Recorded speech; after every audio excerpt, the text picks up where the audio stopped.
बहुत दिन हुए जापान में एक बुढ़ा और एक बुढ़िया रहते थे। इनके घर एक चिड़ा रोज़ आता और दाना चुनकर उड़ जाता। दोनों मियाँ बीवी इस चिड़े का इंतज़ार करते रहते। वो इसके लिए दाना और एक प्याली में पानी रख देते। चिड़ा आता, दाना खाता, इधर उधर घूमता, कभी इनके कंधों पर बैठता, कभी हाथों पर, और फिर उड़ जाता। एक दिन बुढ़िया अपने सहन में चिड़े का इंतज़ार कर रही थी कि इसकी बदमज़ाज पड़ोसन आई और कहने लगी, क्या अपने चिड़े का इंतज़ार कर रही हो? अब वो मुँह तुम्हारे यहाँ कभी नहीं आएगा। अरे हाँ, कम वक्त ने नाक में दम कर रखा था। आज मेरे चावल उड़ा गया, कल मेरी दाल हजम कर गया, मैंने भी कल इसकी चोंच तोड़ के रख दी। बुढ़े बुढ़िया दोनों को पड़ोसन की आराम कहानी सुनकर बड़ा रंज हुआ। वो सोचने लगे, अब बेचारा चिड़ा भूखों मर जाएगा। कम से कम अब वो किसी इंसान के तो पास भी नहीं भटकेगा। इंसान का क्या भरोसा। आखिर इन्होंने फैसला किया कि चलो जंगल में चलकर चिड़े का घोंसला तलाश करें और इससे इंसान के बुरे बर्ताव के लिए माफ़ी मांगे। बुढ़िया और इसका बुढ़ा दोनों जंगल में पहुंचे और ढूंढते ढूंढते इन्होंने अपने दोस्त चिड़े का पता लगा लिया। चिड़ा इन दिनों दोनों को देखकर बाहर निकला। इसकी चिड़िया और दो बच्चे भी साथ थे। वो इन नेक इंसानों को देखकर बहुत खुश हुए और खूब चहचहाए। चिड़िया बोला, आज मुझे कितनी खुशी है कि मेरे मेज़बान आज खुद मेरे मेहमान हैं। जो अच्छा बर्ताव आप दोनों मेरे साथ करते रहें और जिस मोहब्बत से आप मेरे साथ पेश आते रहें, इसका शुक्रिया भला कैसे अदा कर सकता हूँ।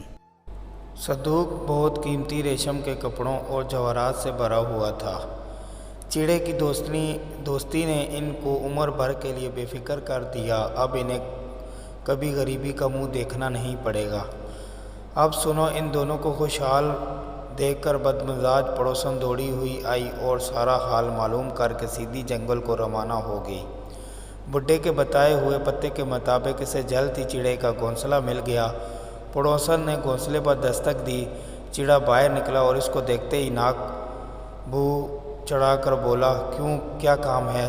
पड़ोसन बोली, मुझे बड़ा अफसोस है कि मैंने इस दिन तुम्हारी ज़रा सी चोंच तोड़ दी। बात ये थी कि मुझे गुस्सा आ गया था। किसी की चीज़ गैरत होती है तो गुस्सा आ ही जाता है। ख़राब इन बातों को छोड़ो, मैं तुम्हारी मेहमान हूँ, मुझे कोई तोहफ़ा दो। चिड़ा इसकी बातें सुनकर मुस्कुराया और अंदर जाकर वो मिनी टोकरियाँ उठा लाया और कहने लगा, इनमें से एक टोकरी ले लो। लालची औरत ने फ़ौरन भारी वाली टोकरी ले उठाई और सीधी अपने घर के सीधारी, यहाँ तक कि चिड़े का शुक्र भी अदा नहीं किया। ये टोकरी बुढ़े बुढ़िया वाली टोकरी से भी ज़्यादा अजीब थी। इन टोकरी तो घर पहुंचकर बड़ी हुई थी। ये रास्ते में ही बढ़ने लगी और होते होते इतनी बड़ी और इतनी भारी हो गई कि इस औरत के संभालने ना संभलती थी। मगर बुढ़िया बहुत खुश थी। वो समझ रही थी कि इसमें जवाहरात भरे हुए हैं और जवाहरात तो भारी होते ही हैं। हर किसी न किसी तरह इसे घसीट कर घर ले आई।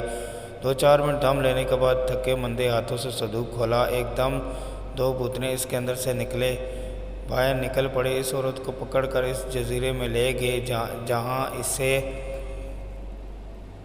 लोगों को सख्त सज़ा दी जाती है।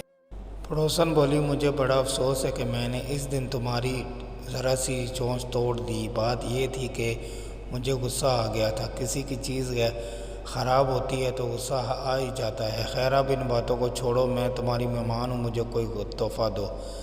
चिड़ा इसकी बातें सुनकर मुस्कुराया और अंदर जाकर वो मिनी टोकरियाँ उठा लाया और कहने लगा, इनमें से एक टोकरी ले लो। लालची औरत ने फ़ौरन भारी वाली टोकरी उठा ली और सीधी अपने घर के सदारी, यहाँ तक कि चिड़े का शुक्र भी अदा नहीं किया। ये टोकरियाँ बुढ़े बुढ़िया वाली टोकरी से भी ज़्यादा अजीब थी। इनकी टोकरियाँ तो घर पहुंचकर बड़ी हुई थी। ये रात ही में बढ़ने लगी और होते होते इतनी बड़ी और इतनी भारी हो गई कि इस औरत के संभालने ना संभलती थी। मगर बुढ़िया बहुत खुश थी कि वो समझ रही थी कि इसमें जवाहरात भरे हुए हैं और जवाहरात तो भारी होते ही हैं।